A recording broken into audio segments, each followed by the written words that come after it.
Hey, hello everyone, welcome back to our YouTube channel. Mwanamuziki tajiri Ringtone Apoko has come out yet again to attack Willy, Bahati and the entire Christian fraternity.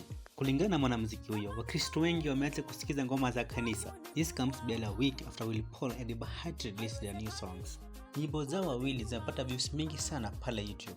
Ringtone Apoko alisema ifuatavyo: zinazopita hapa juu wapenzi watazamaji ni nyimbo za Bahati na Willy ambazo zinaongoza na YouTube views nyingi sana, ambazo zinatokana kwa Wakristo ambao hao vijana wawili Willy na Bahati waliopotosha na kuwatoa mkanisani kwa Mungu na kuwapeleka kwa shetani, ambapo walipokelewa na mheshimiwa na baba yao Mr. Diamond Dangote. Sasa nyimbo za Mungu zimekosa views juu Wakristo wamependa sana nyimbo za Wasichana Uchi walivyofundishwa na waimbaji wao Bahati na Willy.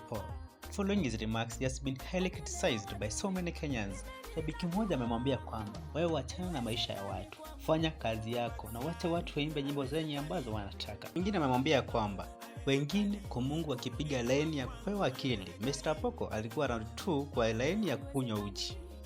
What do you think about Mr. Ringtone Apoko and gospel music? Kindly share your thoughts pale kwa comment section.